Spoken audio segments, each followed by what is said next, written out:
se abayobozi dushakisha uburyo dutumira abo bantu tubatekera umuceri tubatekere kawunga tubatekera ifiriti wene twebwe ntiturye haboneke harya witwa ndesha Thierry aze ukuntu yiteraga urushinge haboneke babandi bacomaga wa musore umusitara aboneke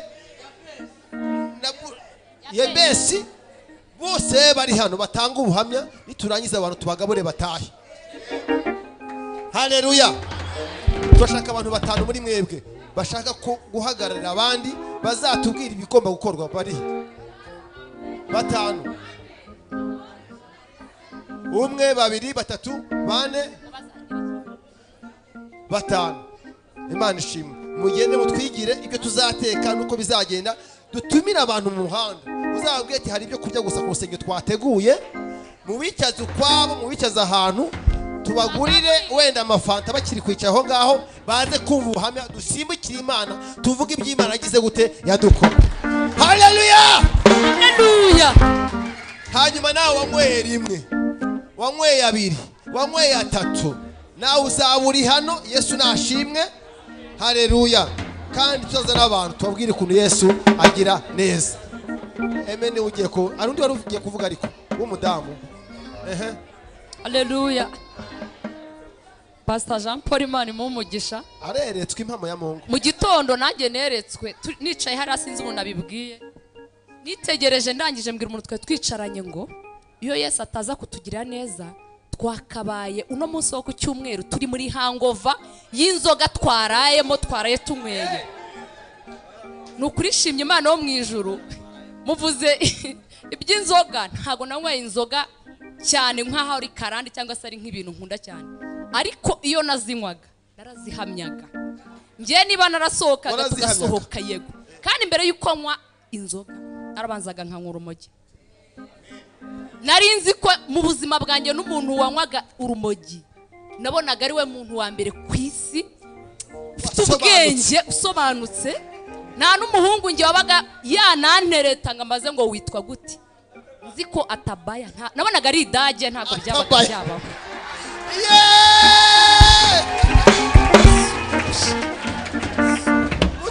Mutuze nukurishimye Imana wo mu ijuru. Narabanzaga nkagafata kuko n'ahantu twasohokeraga habaga batuzi, twabaga dufite abandi dusanzeyo bakabanza bakatujyana ahantu tukabanza tugakora ibyo ngibyo, nyuma after tukanywa inzoga.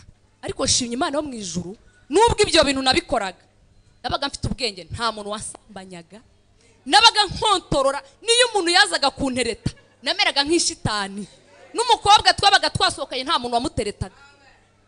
Yewe nakundaga urumogi, nize kunywa urumogi muri 2012. Ufite imyaka ingahe?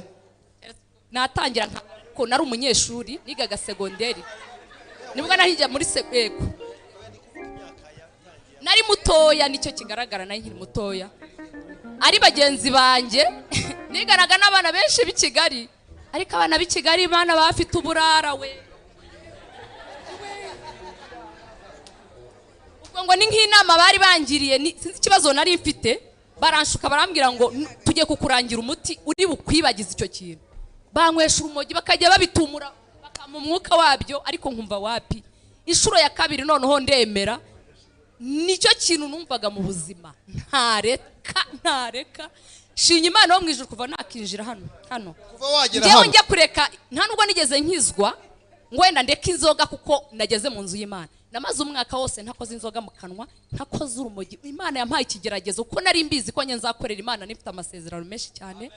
Rero Imana niyo yabanje binkuraho inteza uburwayi bwo kurwara ibihaha. Najye soba ku nzoga gato ubwo nkaba nageze he kwa muganga, nakibeshya nkafata kuri ako kantu. Shimye Imana wo mu ijuru ko nakunze ubuzima bwanjye kuruta ibintu byose bibaho. Ndangije nibwo naje hano nigendera, njya mbwira abantu ngo umuntu uza muri Believers yikinira hano, iyo uhageze ubundi urafatwa ntago wasubirayo. Imana ishimwe ko mwese yabafatiye ahangaha mukaba mwararetse ibyo bintu. Yesu nashimwe. Tugiye kubyinira Imana nk'abantu banyweye nyinshi.